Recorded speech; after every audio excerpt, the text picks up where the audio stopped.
Vous savez, l'Observatoire, d'une année sur l'autre, cherche à se positionner comme un véritable promoteur d'idées, de projets justement pour développer l'accompagnement des salariés aidants par les entreprises. Et on va vous le prouver donc avec ce groupe de travail donc, qui s'est réuni autour des compétences transverses. Parce que les salariés, justement, les salariés aidants, c'est une mine d'or pour une entreprise, à condition de les repérer, ces salariés aidants, de les encourager et que les entreprises se dotent d'outils. J'appelle Sophie Loueyeux, qu'on voyait il y a quelques instants, Stéphanie Amindache, Julie Cointe, Julie Ardouin et Jamila Saïdi, qui va me rejoindre ici, à mes côtés. S'il vous plaît.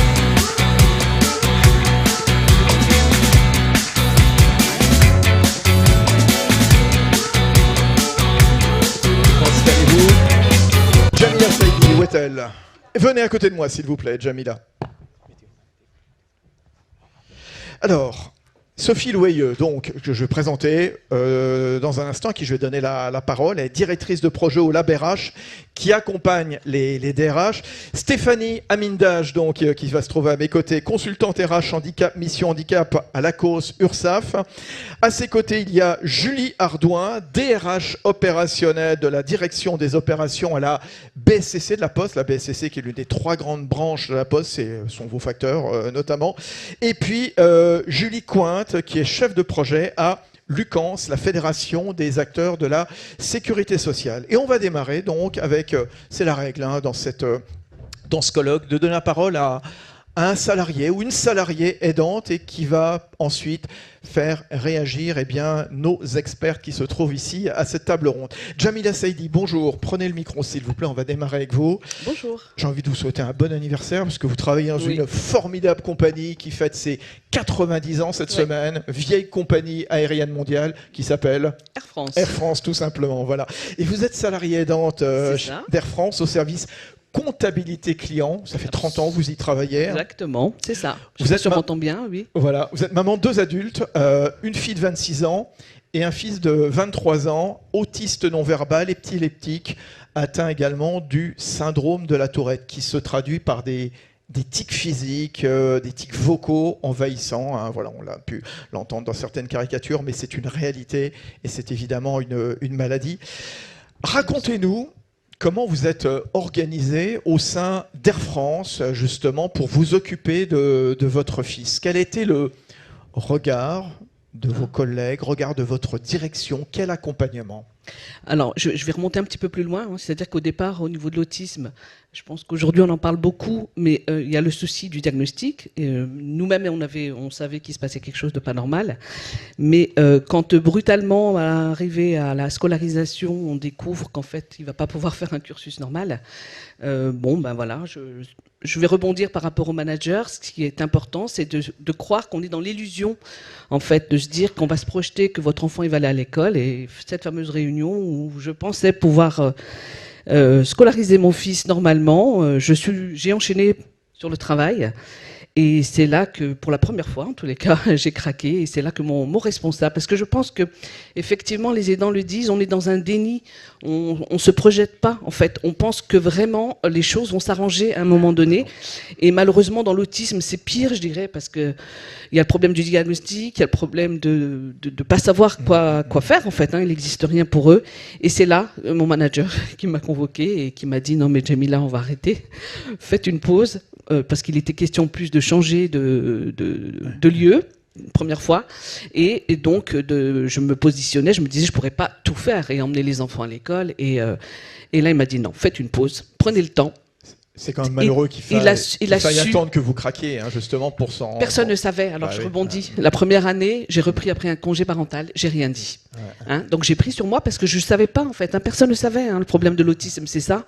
C'est que ça ne se voyait pas. C'était un petit garçon qui était adorable.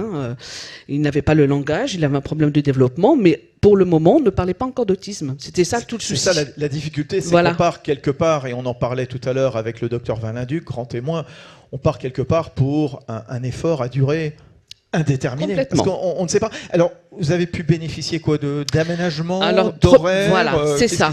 Premier arrêt, on a trouvé une structure et au fur et à mesure, donc j'ai la chance d'être en administratif, donc on a pu aménager les horaires, un temps partiel, j'ai un temps partiel de 70%, Donc, ce qui me permet de travailler 3 jours et demi avec des horaires variables, parce qu'après, il y a tout le management du taxi, des personnes qui s'occupent de mon fils. Je résume 20 ans d'une prise en charge. Et le fameux télétravail que moi, j'ai eu dès 2007. Oui, bien avant le... Ah oui, bien sûr. Le temps partiel en 2007 et le télétravail en 2007. Je revenais une fois tous les 15 jours pour les échéances à l'époque. Et ça m'a permis de gérer mes 2 enfants et de divorcer entre-temps, bien sûr. Voilà. C'est pas forcément toujours... C'est important. Voilà, c'est important. Bon, très bien. C'est pas une conséquence automatique. Mais du coup, pour tout gérer, ça... Alors justement, pour tout gérer, dernière question que je vous pose, Djamila, c'est quoi le regard des collègues? Est-ce que quelque part, ils ont découvert une formidable collègue, une vaillante collègue, une brillante collègue qui s'engageait, voilà, qui menait de front sa compta à Air France et puis en même temps sa famille? Voilà, vous avez tout résumé. Donc, c'est exactement ce qui s'est passé. Je suis d'une nature assez positive, optimiste et j'ai beaucoup d'humour. Et je pense que quelquefois, il vaut mieux le prendre de cette façon-là parce que c'est vrai que le contexte de l'autisme est dramatique, malgré tout. Donc oui, j'ai eu un regard vraiment de mes collègues, de mes managers jusqu'à maintenant. C'est ce qui fait qu'il y a une grande bienveillance de tous les responsables que j'ai pu avoir en 20 ans dans le service financier, parce qu'avant j'étais à Toulouse. Et voilà, c'est ce qui fait qu'aujourd'hui je tiens encore et que je suis là. On applaudit très fort Djamila Saïdi. On va vous laisser retrouver votre place, Djamila Saïdi. Avant qu'on rentre dans le cœur du sujet, juste l'une et l'autre, un mot très rapide, un commentaire très court sur ce que vous venez d'entendre, le témoignage de Djamila Saïdi. Qui veut démarrer? Allez, Julie par exemple. Prenez la parole, Julie. L'une des Julie. Julie Cointe. Je ne sais, oui, on m'entend. Oui. Bonjour à tous, bonjour à toutes. Eh bien, simplement pour dire que je suis admirative. Voilà, je trouve toujours, c'est vrai qu'on l'a dit, ça a été dit, les aidants ne se reconnaissent pas forcément en tant qu'aidants. Et même quand ils se reconnaissent en tant qu'aidants, ils n'ont pas toujours un soutien ou quelqu'un pour les accompagner ou vers qui se tourner. Et là, je trouve ça, à travers ce témoignage, on peut voir que... en tant que salariée, elle a pu, et en tant qu'aidante, elle a quand même pu continuer à maintenir une vie professionnelle et c'est très important. Sophie. Alors, bonjour à tous. Moi, je dirais juste merci pour le coup, pour ce témoignage, parce que c'est ce qu'on a besoin, je pense, effectivement, pour une prise de conscience, pour faire avancer le sujet dans l'entreprise. Donc, merci beaucoup d'avoir accepté de témoigner ce matin. Julie Cointe, La Poste. Julie Ardouin, DRH opérationnel à La Poste. C'est une belle leçon d'humilité, je trouve, de cette salariée aidante chez Air France. Voilà, et ça fait écho évidemment avec des mesures, des situations que nous vivons aussi au sein de La Poste. Alors La Poste est le premier employeur en fait, de salariés aidants en France, en fait, avec 5200 personnes déclarées qui ont un certificat en fait, d'aidant. Sur combien de collaborateurs? 240 000. Et donc on imagine qu'en fait, sachant qu'il y a potentiellement un salarié sur 10, ça peut être 24 000 potentiellement. On y reviendra d'ailleurs sur tout ce que vous avez mis à La Poste. Cette nécessité effectivement de mieux les détecter pour mieux les accompagner. Sans attendre le craquage, comme quelque part à un moment, Djamila justement, elle a été repérée parce qu'à un moment, elle a manifesté une faiblesse, la pauvre, et puis son manager l'a repérée. Stéphanie. Si je devais qualifier effectivement le témoignage, je le trouve emblématique parce qu'effectivement, ça reflète bien le parcours du combattant et puis les difficultés dont l'aidant doit faire avec et le fait d'avoir pu maintenir un lien avec son travail et d'avoir surmonté les épreuves une à une. C'est vraiment... merci vraiment encore pour ce témoignage parce que je pense qu'on a besoin d'en entendre pour en prendre encore plus conscience aussi dans le monde de l'entreprise. Alors le parcours du combattant, je reprends votre expression Stéphanie, il y a une poignée de secondes, je faisais allusion à ce groupe de travail donc avec un groupe de DRH qui a été constitué en partenariat avec le Lab RH, vous allez prendre la parole dans un instant, Sophie, Lab RH qui accompagne l'Observatoire. On trouve notamment dans ce groupe de travail Schneider Electric, La Poste, Vinci, Atos, URSAF, Centrion, KPMG, Ager Group, la Mutuelle Générale, bien entendu. Un questionnaire d'auto-évaluation des compétences transverses a été mis en place et qui doit être expérimenté. Qu'est-ce que c'est que ce questionnaire? Sophie Loyeux. Oui. Donc en fait, c'est le résultat en fait de la production du groupe de travail. Donc on a eu plusieurs sessions et on a réfléchi ensemble sur comment on pouvait justement passer à l'action. En fait, comment on pouvait valoriser les compétences des salariés aidants. Et on s'est rendu compte qu'en fait, malheureusement, il n'y avait pas d'entreprise à ce jour qui avait travaillé concrètement sur ce sujet-là. D'où en fait aussi la création de ce groupe de travail pour être précurseur sur le sujet. Et donc ce questionnaire, alors c'est pas une auto-évaluation parce qu'on veut pas en faire un énième outil RH d'évaluation, c'est pas un outil hiérarchique, mais c'est plutôt un outil qu'on va proposer aux salariés aidants, vraiment un outil de réflexion, de dialogue, de reconnaissance pour se dire à un moment donné, dans le cadre du parcours aidance, vous avez en fait déployé, c'est ce qu'on disait depuis ce matin, des compétences incroyables, vous avez été chercher des ressources et une énergie incroyable dans le cadre de ce parcours. Et en fait, l'idée, c'est de mettre en lumière ces compétences, de mettre en lumière cette intelligence en fait des situations, des gestes, pour pouvoir ensuite mieux vous accompagner, mieux vous connaître et mieux vous valoriser au sein de l'entreprise dans votre parcours. Quel type de questions, justement? Parce que comment bien repérer ces salariés aidants sans quelque part les ficher, sans que ce soit intrusif, hein, et c'est toute la difficulté, Sophie Loyeux. Oui, alors on a pris le parti pris que c'est effectivement un outil qu'on met à disposition du salarié quand il le souhaite, donc c'est sur la base du volontariat, c'est anonyme aussi. Ça, c'était un point aussi important. On l'a longtemps aussi débattu parce qu'on se disait, nous, RH, on aime bien récolter des données et faire des statistiques, etc. Mais on se disait là, pour cet outil, il faut instaurer un dialogue de confiance et être clair dès le départ sur ce qu'on voulait en faire. Et on s'est dit qu'on allait le rendre effectivement anonyme. Et donc, il se compose rapidement en 3 parties. La première partie, déjà, du questionnaire, c'est pour se situer dans son parcours d'aidance. Il y a un petit schéma qui permet justement de voir où on en est en termes d'aide, si on a été accompagné, si on a aussi été se déclarer en fait auprès de l'entreprise. Donc ça, c'est la première partie. Et il y a 2 autres parties. La deuxième partie, c'est de se dire comment en fait... quelles compétences en fait j'ai mis en œuvre dans le cadre de ma situation d'aidance. Et c'est difficile parce que c'est un travail très introspectif en fait de dire c'est quoi mes compétences. Donc on est parti sur plutôt des mises en situation où en fait le salarié aidant va devoir choisir entre différents types de situations. Il n'y a pas de mauvaise réponse, mais en fait ça va permettre en fait de cheminer et de voir effectivement qu'est-ce qui ressort en termes de compétences. Par exemple parler d'organisation du travail, etc. D'organisation tout court. Et la troisième partie du questionnaire, c'est plutôt comment on ramène ça maintenant après dans le monde professionnel. C'est-à-dire comment en fait ces compétences qu'on a déployées dans le cadre du parcours d'aidance, comment en fait on les ramène dans des situations de travail. Donc pareil avec des mises en situation et avec effectivement l'idée de faire le lien avec des situations qui ont été vécues, parce que c'est plus facile de parler d'expériences qui ont été vécues, de passé ou même du présent, que plutôt de se projeter sur un futur dans l'entreprise avec des compétences, des parcours, mais on se rattache bien à des expériences vécues. Et alors ça, ce questionnaire, vous l'expérimentez quand, là juste après le colloque, c'est ça? Exactement. Donc on a déjà effectivement challengé le questionnaire auprès du groupe de travail, d'experts aussi qui nous ont challengé et ont permis d'améliorer cette première version.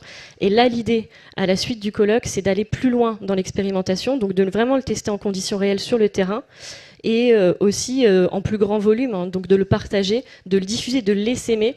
Et d'ailleurs, je passe un appel aux volontaires, si vous avez envie de tester en fait ce formulaire, ce questionnaire, si vous avez envie de le tester au sein de vos entreprises, n'hésitez pas à revenir vers nous, donc soit vers moi ou soit vers Pierre Denis avec qui je pilote voilà, le projet. L'appel est lancé auprès de toutes et tous justement pour faire vivre ce questionnaire, pour l'expérimenter quelque part. Tiens, vous, Julie Ardouin, donc à la Poste, vous l'avez déjà expérimenté ou pas? Alors déjà, est-ce que vous faites partie de ce groupe de travail?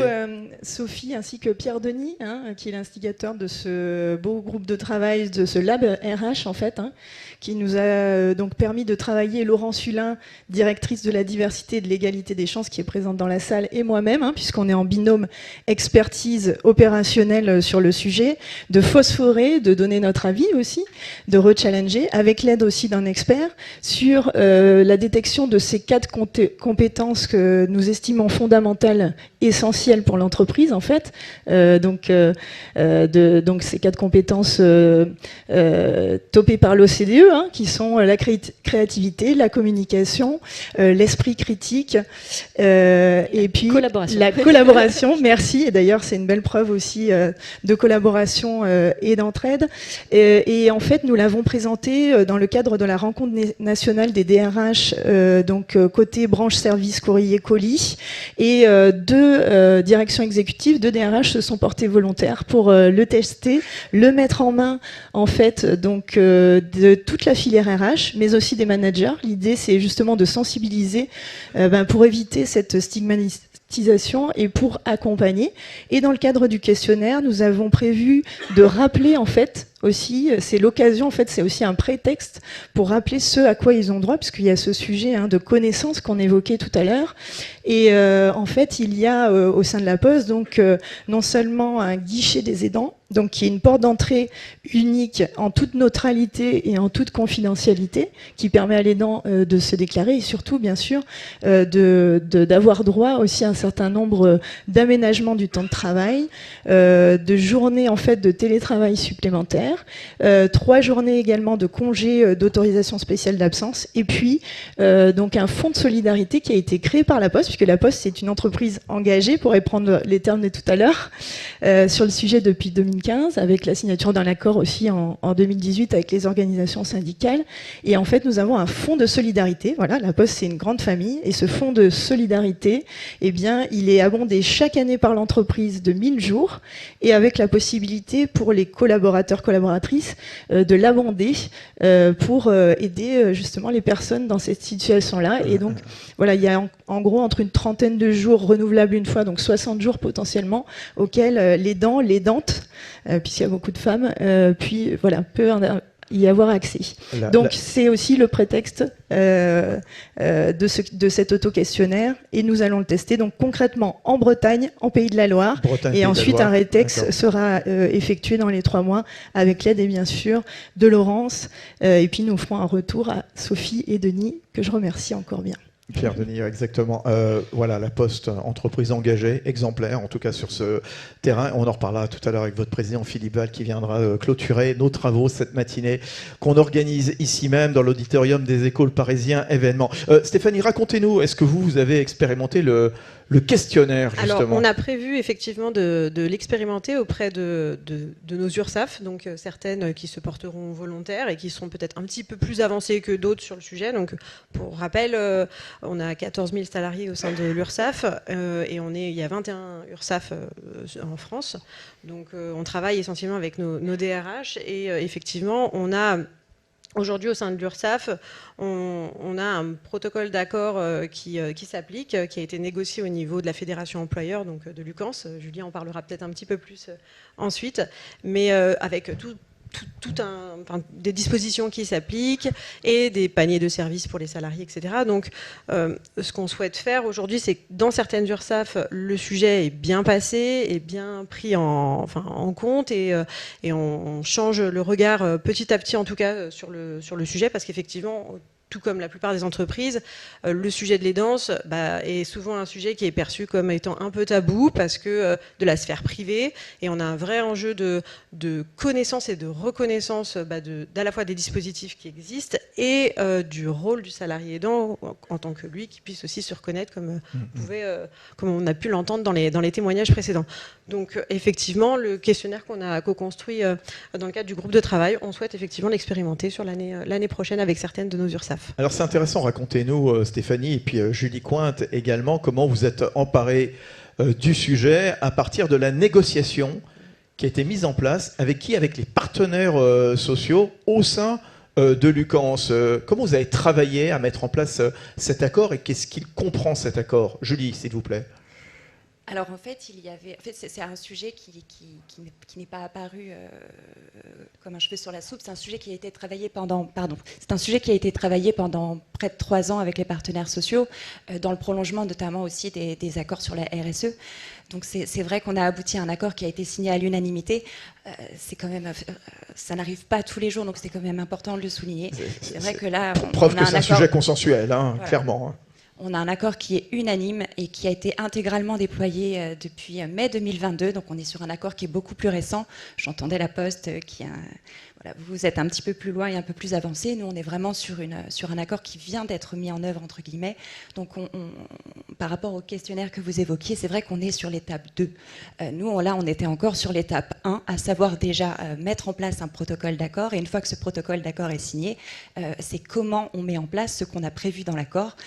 Et qu'est-ce qui est prévu dans notre accord? Eh bien, c'est un certain nombre de... Il y a 2 volets, en fait. Il y a un accompagnement avec un prestataire de services auquel on a recours pour que les salariés en situation d'aidance puissent bénéficier d'un panier de services et donc d'aide à domicile, d'aide au jardinage, de portage de repas, d'accompagnement d'enfants, etc. Un certain nombre de services pour les soulager dans leur quotidien. Et à côté de ça, on a également à côté un accompagnement employeur, donc qui se matérialise donc par des aménagements de la charge de travail quand c'est possible, par des absences, la possibilité d'être absent de manière non rémunérée également quand l'aménagement ne suffit plus. Et surtout, on a également un maintien, on propose un maintien, un complément de rémunération lorsque les salariés sont obligés de s'arrêter dans le cadre d'un certain nombre de congés pour qu'il n'ait pas de perte de rémunération. 1 an de recul, quel bilan vous en faites? C'est court, mais... C'est court et c'est vrai qu'aussi cet accord avait pour but justement d'identifier nos aidants parce qu'on ne les connaissait pas, parce qu'ils ne se manifestaient pas. Donc l'idée aussi de s'emparer de ce sujet, c'était de pouvoir leur dire aujourd'hui, voilà, on prend le sujet à bras-le-corps. Voilà, on vous propose des services, c'est pour vous, n'hésitez pas à vous en servir. Donc c'est vrai pour l'instant, on a une utilisation qui est en montée en puissance. Hein. On parle de 1%, un actif sur 5. Il faut savoir qu'il y a 145 000 salariés environ sur la branche de la sécurité sociale. Donc possiblement en cible, on a 20 à 25 000 personnes qui sont potentiellement concernées. Aujourd'hui, en toute transparence, on n'y est pas, mais ça monte progressivement. Stéphanie, c'était intéressant, c'était important de porter ce sujet via la négociation, via la discussion avec les partenaires sociaux. Et Julie nous le disait, ça s'est plutôt bien passé. Ça s'est bien passé et effectivement, c'est un sujet de toutes les manières qui s'inscrit aussi dans notre politique plus globale de prévention, en tout cas de la désinsertion professionnelle. On a une politique santé qui est assez musclée, hein, qui date déjà depuis plusieurs années. Et effectivement, on a ce sujet qui est de plus en plus prégnant dans nos organisations et où on travaille de plus en plus de pair avec notre réseau, donc au sein de chaque URSSAF, en tout cas, parce que là, je parle vraiment que pour le réseau des URSSAF. La sécurité sociale, c'est 5 réseaux, donc clairement, au niveau de l'URSSAF, on a nos référents santé, sécurité, conditions de travail qui font le relais avec les salariés et qui... un peu comme la Poste, est vraiment la personne clé à solliciter dès qu'il y a un souci, en tout cas pour le collaborateur, en termes de conciliation de son travail. En tout cas, pour évangéliser quelque part, parler des salariés, vous avez créé un jeu au sein de l'URSSAF. Alors, au sein de l'URSSAF, est-ce que vous saviez qu'on joue au sein de l'URSSAF? Non. Eh bien, si. Effectivement, on a créé alors un serious game au sein de l'URSSAF. Alors, on a plusieurs, hein, déjà, parce que les collaborateurs sont habitués à jouer, parce qu'on aime bien faire passer, en tout cas, des messages sous format du jeu. Ça passe un peu différemment. Et alors, sans forcément stigmatiser le sujet de l'aidance, hein, parce que ce n'était pas forcément le but, on a élaboré un serious game pour aborder les soucis de conciliation vie pro, vie perso, en lien avec notamment l'essor du télétravail massif, en lien avec des problématiques d'isolement professionnel, de surcharge de travail, d'hyperconnexion et de proches aidants. Enfin, c'était vraiment les thématiques qui ont été approfondies via ce serious game et qui est déployé aujourd'hui, alors qui a été expérimenté lors de la semaine QVT 2023 auprès de notre réseau des URSSAF, qui a très bien fonctionné. On a des très bons retours et du coup aujourd'hui il est en libre disposition, enfin libre service, on va dire comme ça, auprès des URSSAF qui du coup s'en servent régulièrement en fonction de leur actualité pour animer des séminaires, pour pouvoir aborder en tout cas des messages forts au niveau RH, au niveau de leurs salariés, au niveau de la conciliation vie pro vie perso et ce que ça dénote, c'est encore une fois ce manque de connaissances, justement. L'employeur peut accompagner justement ses salariés d'entière. Justement, Julie Ardouin, à la Poste, c'est important de bien repérer les situations. On en parlait tout à l'heure avec Jamila Saïdi. N'avait pas été repéré, qui a été repéré le jour où c'était pas trop tard, mais enfin en tout cas où elle a connu un problème de santé. L'idée, c'est qu'ils se sentent moins seuls. Évidemment, l'entreprise a un intérêt, ça a été dit tout à l'heure, également économique aussi, voilà, il faut le dire. Une personne qui est mal accompagnée, qui est en détresse, évidemment, eh bien, potentiellement peut être plus absente aussi. Hein. On voit qu'il y a à peu près 15 jours d'écart sur le niveau d'absence. Une personne sur 4 d'ici 2030 va devenir aidant, donc c'est pas juste anecdotique. En fait, c'est un sujet prégnant, majeur pour la transformation RH des entreprises. Et l'idée, c'est qu'on se montre encore plus, voilà, qu'on aille vers ces personnes. Hein, on parle de aller vers. Il faut aller vers ces personnes pour mieux les détecter, mieux les accompagner, et puis finalement rendre visible cet engagement invisible pour que ça soit créateur de valeur pour l'entreprise. Voilà, créateur de valeur pour l'entreprise, parce que c'est vrai qu'il faut repérer les situations pour éviter, comme vous le dites très justement, les cas d'absentéisme, les cas de burn-out, les cas où on craque, hein, vraiment on n'est plus productif, on n'est plus à sa tâche, bien entendu. Et j'allais dire en sens contraire, un salarié aidant, c'est une mine d'or pour l'entreprise. C'est un salarié qui sait faire plein de choses. Hein. Sophie, Julie, allez-y, prenez la parole. Oui, effectivement, c'est un actif qui ne représente pas en fait un coût social, mais c'est vraiment un potentiel, comme on le disait depuis ce matin, à mettre en lumière et à libérer en fait pour les entreprises. Et ce que je trouve intéressant, on parle beaucoup de bonnes pratiques ici, on en partage sur ce colloque. Ce qui est intéressant et ce qu'on a constaté à travers ce groupe de travail, c'est qu'il y a quand même plein d'entreprises qui commencent à faire des choses, donc qui sont plus ou moins effectivement avancées et matures sur le sujet. Mais il y a plein d'entreprises qui ont des initiatives qui sont intéressantes mais qui ne sont pas connues à l'externe. Et donc nous, l'idée aussi qu'on a eue dans le cadre de ce groupe de travail, c'est de créer des fiches pratiques avec l'idée en fait pour pouvoir innover, se transformer, expérimenter et vraiment pouvoir passer à l'action. On a besoin tous de modèles, d'exemples, de choses qui nous inspirent. Et donc l'idée c'est de créer des fiches pratiques d'entreprises pour expliquer ce que les entreprises ont fait et vraiment des conseils pratiques après pour pouvoir le faire et le dupliquer et l'essaimer au sein des différentes entreprises. Il existe comme ça une ressource cachée dans l'entreprise, hein, clairement. Comment est-ce qu'on fait progresser? Voilà, c'est une question que je posais tout à l'heure à Dari, le patron d'occurrence, justement. Voilà, comment est-ce qu'on accélère quelque part? Stéphanie, Julie, allez-y, prenez la parole. Allez-y, Julie Ardouin. Ce que je dirais, c'est que les facteurs et factrices sont des acteurs de la proximité humaine.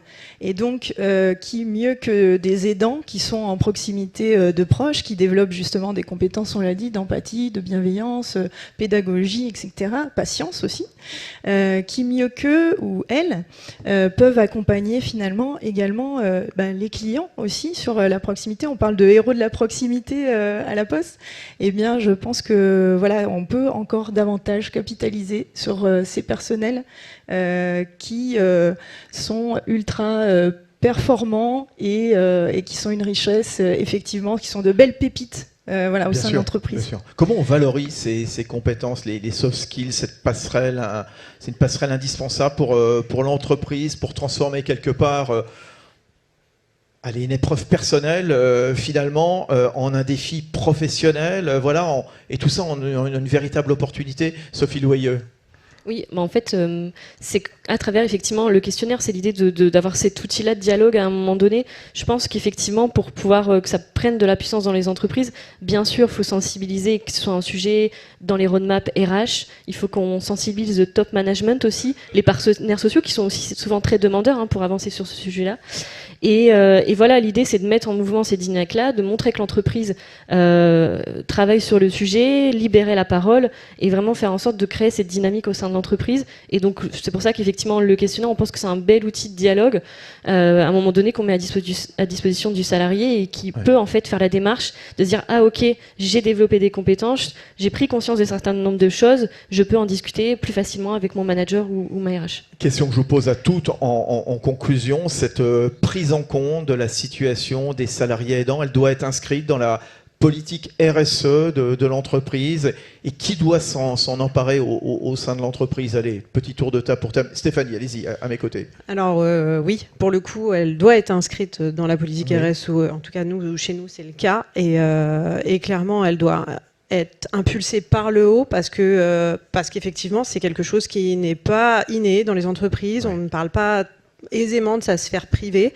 Donc il y a vraiment eu aussi, avec la crise sanitaire, un déplacement de la centralité du travail, que les salariés ont pris aussi le coût de la sphère privée comme étant aussi plus poreuse, en tout cas avec la vie pro.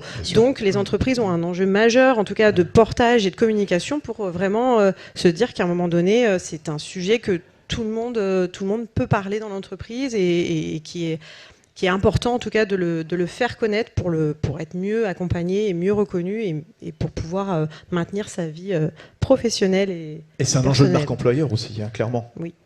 Clairement, alors c'est pas pour ça qu'on le fait, hein. On n'est pas là pour faire du greenwashing, on a des valeurs qui sont vraiment ancrées, hein, des valeurs d'inclusion et de proximité, comme je disais, et c'est vraiment managers et RH ensemble qui doivent identifier et mieux accompagner pour que, pour reprendre les termes du système d'excellence, ils aient intérêt, ils sachent et ils aient envie d'y aller, et donc nous sommes en coopération pour y arriver. Le mot de la fin, ce sera Sophie et Julie. Et bon, le mot de la Sophie fin, Loyeux. effectivement, en tant que l'ABRH, nous on voit qu'il y a des choses qui sont en train d'évoluer au sein des entreprises. On est de plus en plus sollicité sur ce sujet-là, et je trouve que cet événement-là, comme aujourd'hui, ça met en lumière, ça permet de donner des clés et voilà plein de ressources en fait pour les entreprises. Donc nous on constate effectivement et on accompagne aussi avec l'Observatoire solidaire de la Mutuelle Générale les entreprises dans cette dynamique-là à travers des ressources, des ateliers et ce groupe de travail. Effectivement, c'est comme ça qu'on pense qu'on va pouvoir faire avancer en tout cas le sujet au sein des entreprises. Julie Cointe. Eh ben, si on doit retenir une chose, je pense que c'est gagnant-gagnant. C'est gagnant pour le salarié parce qu'il est accompagné, parce qu'il ne perd pas sa sphère professionnelle et qu'il se sent accompagné et donc qu'il est toujours engagé au sein de son entreprise. Et c'est également gagnant pour l'employeur puisqu'il peut accompagner son salarié, il peut organiser son équipe autour des difficultés rencontrées. Donc en fait, pour moi, si on doit retenir un mot, c'est gagnant-gagnant. Gagnant-gagnant, et tout ça est fédérateur. Merci à toutes les cas. Et puis alors, emparez-vous du questionnaire. Donc on va continuer à faire vivre, hein, au-delà de ce colloque, le questionnaire. Allez voir Sophie Loyeux, allez voir évidemment Pierre Denis. Merci mesdames, merci Julie Cointe, Sophie Loyeux, Julie Ardouin, Stéphanie Amidac. Je vous laisse retrouver votre place.